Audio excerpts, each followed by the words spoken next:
Good to go. Okay, I want to welcome our television audience. Any guest members, our interpreter, we're happy to see.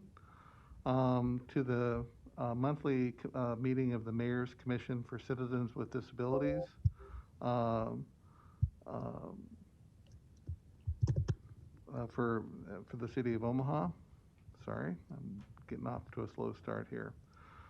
I do want to remind you that our meetings are going to be rebroadcast at 7 p.m. on Tuesdays on, is it, I believe it's channel 22, is it not? Yeah, it's not channel 18. Channel 22 of Cox. The video of the meeting can also be viewed at the Disability Commission website at www.cityofomaha, all one word, .org. Click on the mayor's office and then click on the Disability Commission chair. It's my understanding as well that this meeting is broadcast on the city's YouTube channel. I have to. We had a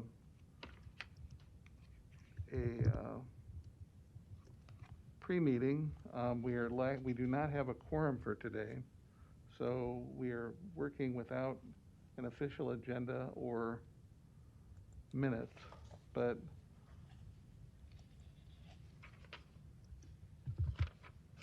I wanted to share a little bit about the Mayor's Commission before we moved on and talk about our topic for today. Um, the Mayor's Commission for Citizens with Disabilities is objective is to promote the quality of life, accessibility, and equity in all aspects related to the City of Omaha on behalf of and in cooperation with the citizens of our city who experience disabilities. And to this end, the Commission advises the Mayor, the City Council, department heads, and other City of Omaha personnel on issues of access, representation, employment, housing, and other issues regarding quality of life that affect city citizens with disabilities and their families. We serve as a resource for Omaha citizens with disabilities and their families to bring their concerns forward and attempt to resolve issues that affect them in a negative way. We work to publicize to the citizens the role of the Commission and the resources available to assist them. We do the same not only for people with persons with disabilities, but also employers, housing representatives, business owners, engineers and architects, and others who have a role in bettering the lives of all Omaha citizens. We work to promote awareness to the general public on the capabilities, needs, and desires of people with disabilities. We publicly recognize the efforts of employers, businesses, schools, and organizations, and others who have demonstrated outstanding supportive programs and services for people with disabilities. We serve as an advocate for accessibility and implement plans and projects to improve services for people with disabilities. And we review and implement plans and projects in the process of advocating for individuals with disabilities in the city of Omaha.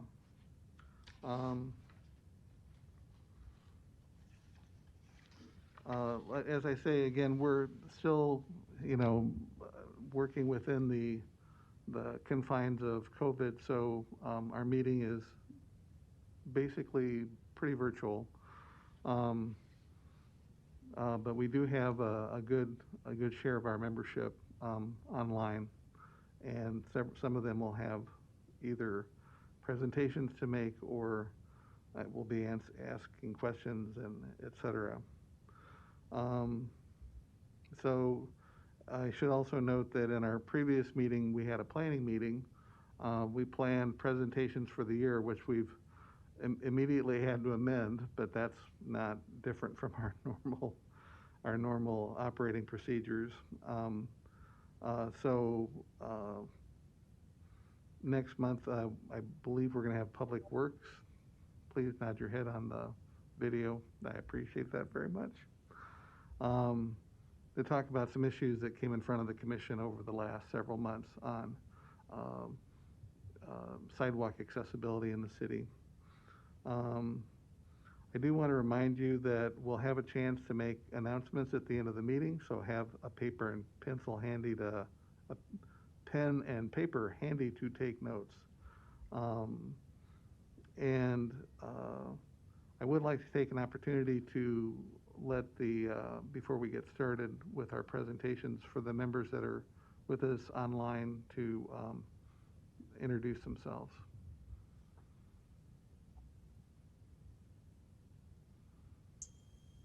Thank you for that, Mark.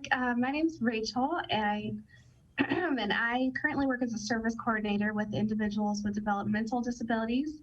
And I live with a spinal cord injury and also have experience working with folks with spinal cord injuries and brain injuries. So I'm here to represent the needs of those populations.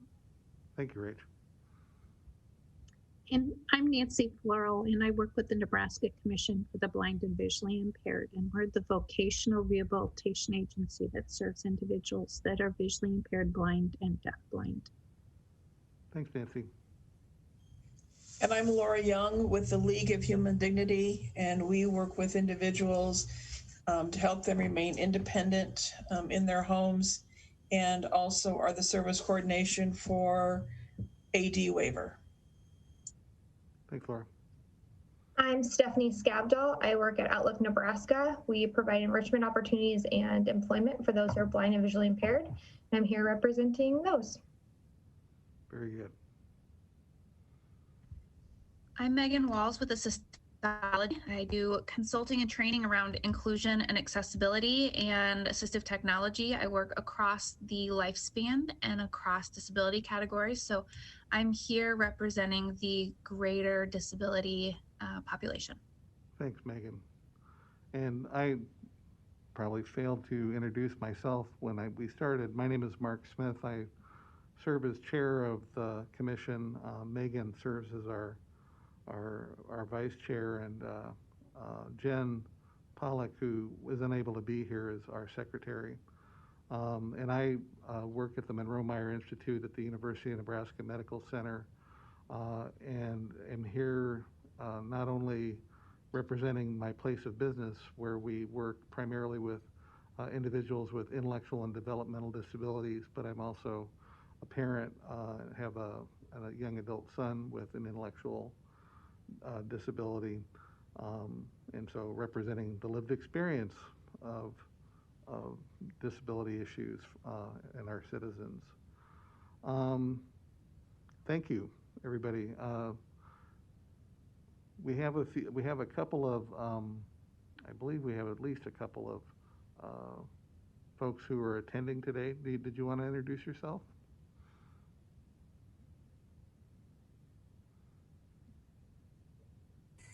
Who? I was talking about Emily and Melanie are on. Okay. Sure, I can introduce myself. My name is Emily Costello, and I am a trainee with the UCIT at MMI, and I am a sibling to a person with a disability. Thanks, Em. Hi, I'm Melanie Davis, and I am a trainee at the Monroe Meyer Institute in the UCED program, University Center for Excellence in Developmental Disability, and I'm also a person with a disability. Thanks, Mel. Melanie and Emily bring a lot of experience in terms of their personal lives and in terms of what they're learning to our discourse, so we're happy to have them. I also want to welcome Jay, who's here to interpret for us. Thank you. And at this point, again, I noted that we don't have formal meetings. We do have a schedule for the year of presentations. I don't know if it goes through the entire year, but I think we got most of the year covered. It would be my goal that we try and get that up on the website as an unofficial document. It's not minutes per se, since again we're dealing with COVID issues and working remotely, which on one level I'm quite grateful that we're able to continue to represent the needs of individuals with disabilities here to the city, despite the fact that there's so much, everyone is having to distance. Irrespective, I'd like to get that up so that in the future, you would be able to go onto the mayor's city website on the cityofomaha.org and see some of the things that we have coming up in terms of presentations. But first we have to amend the current one, and then that'll be available for folks. And let's see, like I say, if we should have time at the end for announcements, so I want to make you aware of that one more time. And at this point, I'd like to ask Laura Young to fill us in a little bit. Laura stepped up in a recent discussion we had regarding vaccinations and persons with disabilities in the city. There were a lot of questions, as I'm sure everyone's aware, of the distribution of vaccines within the last couple of months. I think things are starting to become more clear, but Laura volunteered to sit in with a weekly work group that is looking at that within the city and county. So an update from Laura. Thank you all, and thank you for the opportunity. It's been interesting and enlightening for me. I want to say I think the group is very cognizant of making sure they're dealing with people with special needs, which was refreshing to see. One of the examples, especially for the older group that they've now pretty much worked themselves through, they had plenty of wheelchairs available, and they had people going outside to people's vehicles and assessing their needs. And if it was too difficult for them to get in and out of their cars, they were bringing their shots to them in their vehicles. So I was really impressed with that. I think it's going well. I don't know if Gerald has an update, but the last I knew, they were still looking for a spot in North Omaha to try to bring the vaccine there. They've got several clinics, several of the major hospitals are working with them in the clinics, and it sounds like those clinics, things are running very smoothly. There was one kind of funny little glitch that happened on Friday, and because I was part of this, I was able to get it taken care of. But here at the league, we had a short period of time when we were getting all of these referral calls for a waiver, and I couldn't figure out what was going on. And I took one of those calls because I knew a referral person that day was getting backlogged, and somebody at the Department of Health told them they had to call the league for a referral, a waiver to get their shots. So I was able to reach out to Carrie right away, and we got that stopped. And I made about 4 phone calls back to folks who said, you don't need a waiver from us to get your shot. You just have to wait for your age category. Mm-hmm. Our folks, I thought, were supposed to be in the current group right now, which is 1B. But and Gerald, if I'm wrong, you can correct me, but from what I understood on Friday, the governor has kind of nixed those people out of 1B. They're focusing on educators, which are getting their shots this week. And it's really looking like you just kind of got to wait till your age category comes up.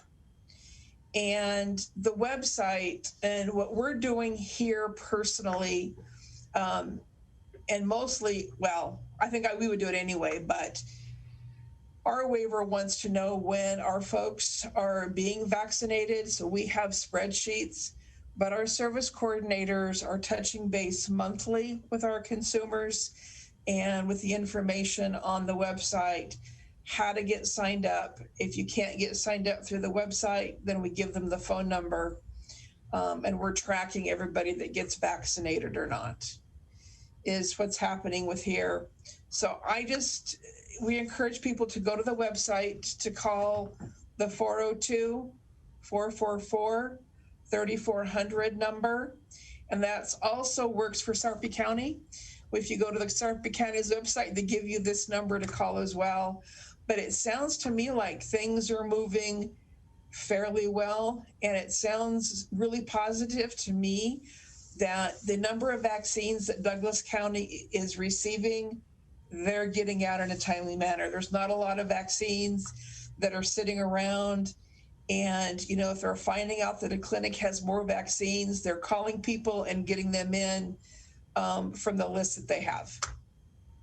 So I've really been pleased with the process. Look, Laura, this is Nancy. I just have a question. You know, we talked about some of the different housing, like high rises and, you know, like Walter Roberts Manor and different places. Do we know if any of them have received? Not yet. Okay. They're still waiting to get that in the process. They're still working on those lists. That is a priority. They're going to be using, I believe it's the flu shot van from Methodist, but they haven't gotten there yet. And a lot of that's, I think they're going to make sure the teachers and the first responders gets their shots first. And then that's kind of the next thing on their list they're working on. Okay, thank you. Hey, Gerald, I have a question. I was just down at the Fort Omaha campus of MCC and saw signs for COVID vaccinations. Did they set up a clinic there or for the North Omaha, or is that for something else?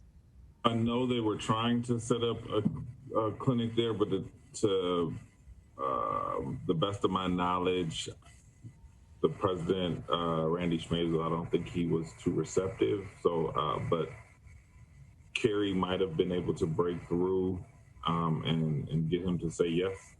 But the last I spoke with Kerry, it had not happened. So, I'm not saying that it has not since then. That might be for educators, Megan, because they were working on getting teachers and educators vaccinated today. So that might have been something specific for them is what my guess is. But they were, yeah, and Laura, you might be right. I think you are, but they still have not found a permanent site for North Omaha for the vaccine clinic. Well, this is a great segue to you, Gerald, in terms of updates from your end. Well, I appreciate your commentary, Laura, in regards to the vaccine rollout. My feedback is positive. I agree with everything Laura just said. And they might have been trying to clear it up, but they did state that, or Kerry did state that there was some vaccine left over from the clinics, and at first they didn't know what to do with it. I'm hoping that they figured out how to distribute that, because I was a little upset about 2 weeks ago that they would have people who they would have vaccine doses left over at the end of the day, and there were people waiting to get the vaccine who fell within, I don't know if they fell within the age category, but I know that they were caregivers to the individuals who were on the list to get the vaccine that day, and they were not able to get the vaccine. So if you were taking care of a person who was 80 and over, or disabled, no, I think disability was the only factor. If you had to be on a 80 waiver or a disabled waiver in order for your caregiver to get the vaccine as well. I didn't necessarily agree with that, just for the simple fact that just because you're 80 and you're relatively, healthy and you're not on any type of disability waiver, that you can't have a caregiver that needs to get the vaccine as well. So that was my only feedback, and the fact that they could find, it just seems the information seems to be a little vague whenever we speak about North Omaha.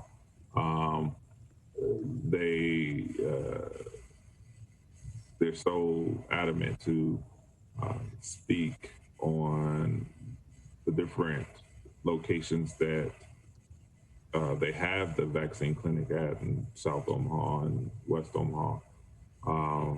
But when it comes to North Omaha, it's always, oh, we haven't found one yet, and they just glance over it. But I feel like that's a very important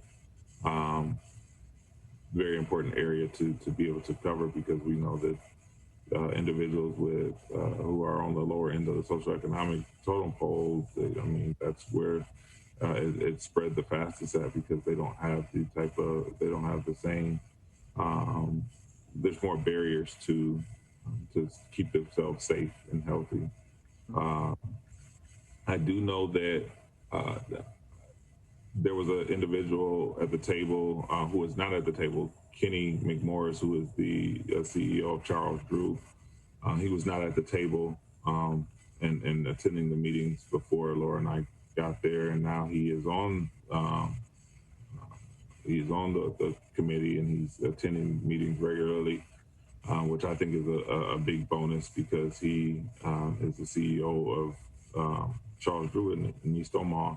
I feel that he is the right person to be at the table to address some of the issues or some of the barriers that may be affecting individuals in Eastern Omaha that fall in the disability community or disabled community. So that is positive that he is now there. I just wish that they would make more of a concerted effort, or at least tell me the efforts that they're making to get a location solidified in North Omaha for the vaccine clinic. And I mean, I've offered to help, and I've given some information and some numbers to carry. So yeah, so that's my interpretation of what's going on. But I agree with Laura that they do have a great operation at the clinics with the golf cart and coming to pick people up from their vehicle, take them inside, and bring them back out. I think that is an awesome amenity that they have. I just wish that could be replicated in all parts of the city. A question then, Gerald, in your role with the city, is there something that you would recommend, or I would also take this from the other members of the commission or our visitors, is there an action that you would think would be helpful to try and resolve the issue of getting coverage in the northern part of the city, knowing that you know, that persons of color have higher infection. We've seen the data on higher infection rates, and then also when we talk about individuals with disabilities of color, we're talking about, you know, really almost a comorbidity circumstance where these folks need to be vaccinated quickly. Yeah. I mean, they're at great risk. So to address that, Mark, and I appreciate you asking, this is a county initiative. The vaccine rollout is put on through Douglas County Health Department. So my title doesn't really hold much weight in the room when we're talking about a county issue. Sure. Well, you know, we had Dr. Poor on back, it's been a year, when this first came on the scene, and we were trying to get answers, and she was exceptionally helpful and thoughtful, and we're very grateful that she was willing to take the time out of what at that point in time had to be an amazingly busy schedule to come talk to us. I'm just wondering if we need to reestablish that connection and express the concern, perhaps. Or, I mean, I'm not trying to put you in a position of making comments that would be untoward, but that's why I really want to open this up to the group in terms of if you have a feeling that we need to take some action to this direction. The other issue that I'm also concerned about, and it also kind of got brushed under the carpet, but I think maybe with the person that Jill talked about that's now on the commission, is those that have English as a second language or not a language at all. And, you know, we serve a lot of those in our disability community. Mm-hmm. And in that community, what we're finding so far in our surveys is they're all declining the shot. And I think they're declining the shot because they don't trust it and they don't understand it. And how do we reach that population? And I did find out today that one of our providers is translating all the COVID information into Nepalese and some of those other languages that we're going to hopefully be able to give out also to our consumers that speak those languages, to help them not necessarily be afraid, because I think there's fear in the unknown. And I think we're seeing some of that. And especially of our consumers with disabilities, there's some fear of the unknown. So hopefully we're going to be working on that issue. I'm not going to let that drop per se as we have these meetings go forward, because it's important for those citizens to be vaccinated. It's not just enough to have everything in Spanish, not in Omaha, Nebraska. Right. And I run into that issue a lot. Yeah, I work a lot within the Omaha Public School District, and the number of languages spoken there is somewhere like around 40 or 50. So, and that represents the city. I mean, that's, you know, OPS is the largest school district in the state. So that alone is a real eye-opener on the English as a second language or non-English speakers, as you say.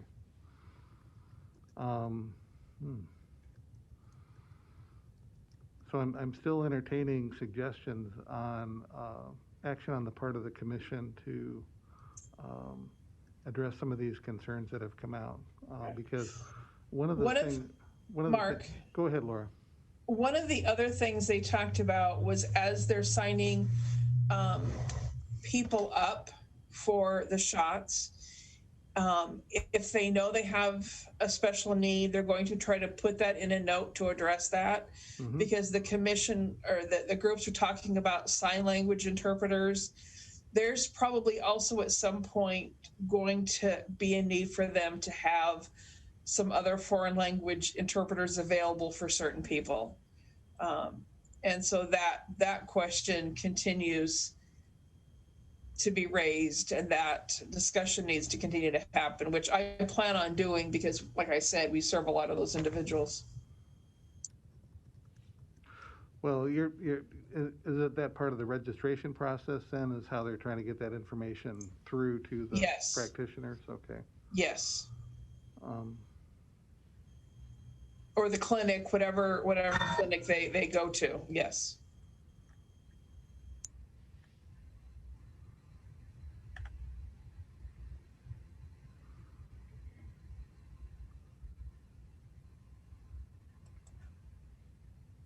Well, on behalf of the commission, do you feel like it would make sense to contact Douglas County Health and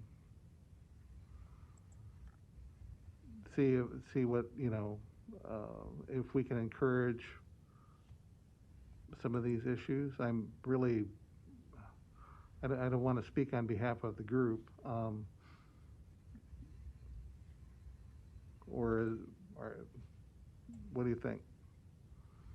I'm exceptionally happy to hear that they're looking at first responders and teachers as a priority category, but as we know, certain disabilities, especially those that involve immune deficiencies, really need to stay a high priority for, you know, timely vaccination. So. And I don't think that decision not necessarily is Douglas County's, as the governor made some decisions. Right. And I believe that the health departments have to follow some of his decisions. That's what I understood that happened on Friday night from the news. Now, and I do believe that Carrie said that on Tuesday of this week, they were going to go look at some place in North Omaha. So I don't know. Well, it's not Tuesday yet, so we don't know the outcome of that. But we'll continue to make sure that's a conversation piece, Mark. Absolutely. Thank you. Questions for Laura or Gerald? I wonder if it might be a good idea to encourage someone from Douglas County, or unless there's someone else who's some sort of official on the matter, to do like a video PSA. That way we can, just with some brief but crucial information, such as where to go to get vaccinated, how to register, and why this vaccine is safe and effective. Because as we mentioned, there's a lot of people who have that mistrust and are, declining it for that reason. So maybe if there was like a short video just explaining some briefly explaining some basic points. I know a lot of this information is available out there now, but not everyone is going to or able to go online and read that manually, I don't know if that's something that Laura could suggest at a meeting, or how else we would go about doing that, or if that's even a good idea. But I think it's discouraging to see people not get it just because they don't have the information that could prompt them to actually decide to get it. Well, I was going back to my Facebook because I know that I like the Douglas County Health Department Facebook page, and they're constantly sending stuff out, but then there again, you got to know where to find them, and you got to like them to see that information. I honestly think that their website is really extremely user-friendly if you have that. And my concern is not so much with English speaking, it's the non-English speaking consumers. And, there's not a lot of, I can tell you, there's not a lot of translators in this community that would do that. And they want to have control over the message that they give. Unfortunately, they do. So I'm looking at some of those really good flyers that we can give out. Something that we could share with community leaders. Yeah. Within their communities, to be able to share the message. Whether it's some of the Korean churches and different organizations. I've asked to have PDF copies of that information when they're done. And when I get those, I will send it out to the group. If you're interested in seeing it, having it, to share it. Yes and yes, I think would be the answer to that. Yes, please. Yes, please do send it out. No, the fear I have is people that should be getting it that aren't getting it because they're not aware, or don't have the information. So that would include people that might have a fear of the vaccine because they're just not aware of, they're afraid, they have safety concerns when that might not be warranted.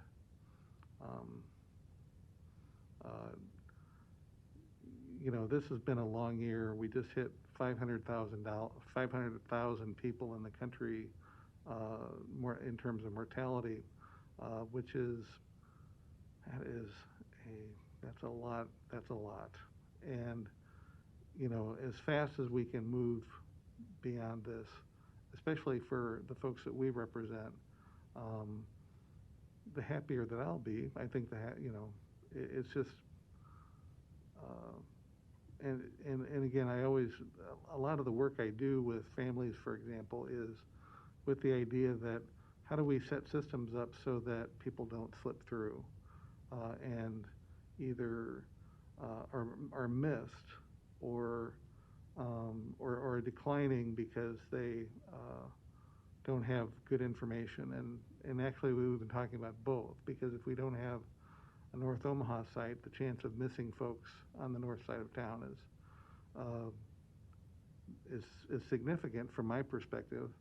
And if folks are turning down the vaccination because of fear, then how do we educate uh, communities to, I mean, again, in the end, it's the person's choice, and I'm not, trying to push past that, but um, I think, there would probably be a number of folks that you were talking about, Laura, that if they had better information, might not be so reticent um, to getting the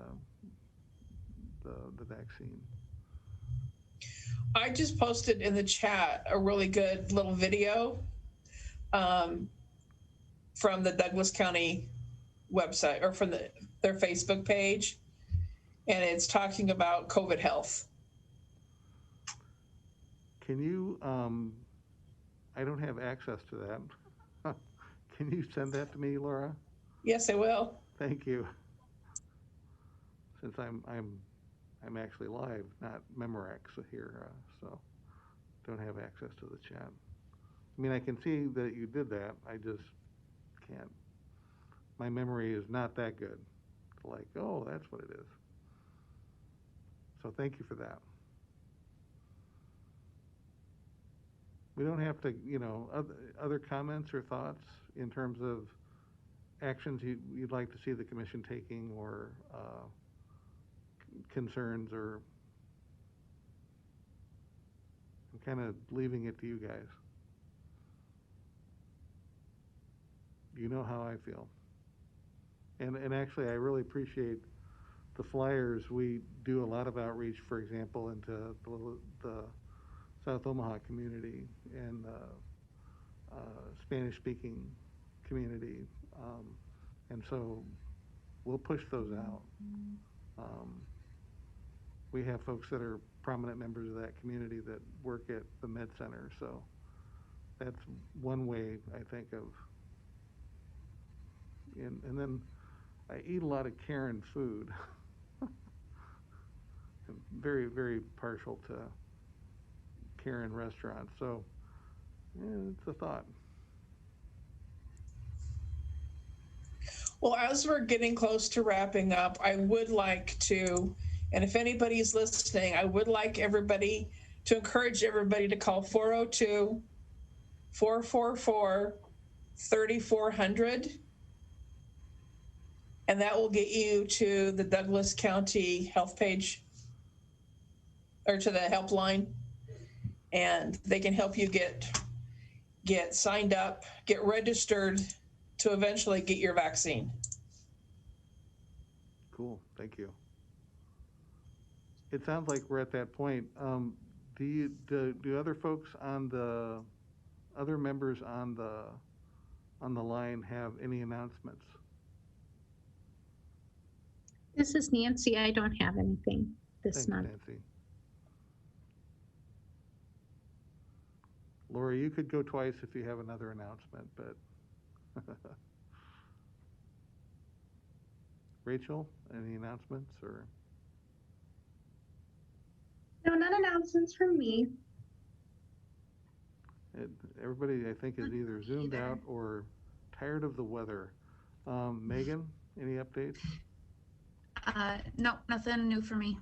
Okay, I can't see everybody who's up, so. Well, with that, would it be the will of the group to go ahead and call it a day? There's no reason we need to go long, and I always like giving people 15 or 20 minutes of their day back. It makes me very popular with certain groups. Does that sound like a fair plan for today?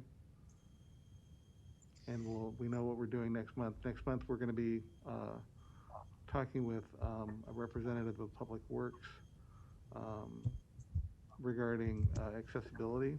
So if you are watching this, I would invite you to tune in and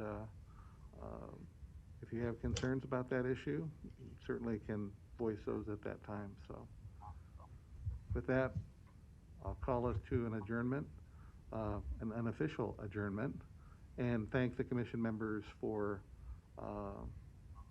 participating today, and thank you to Gerald Kuhn for his presentation today.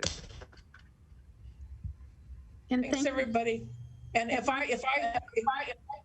I get notification they have North Omaha site, I'll let everybody know. I appreciate that, Okay. Laura. And Mark, thanks for being there in person. Oh, you're welcome. I had that way I can wear my mask, you know, showing off the med center. Okay, thanks, guys. Have a good week. Okay.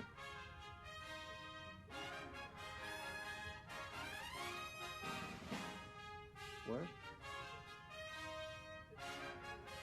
3 to 3:30.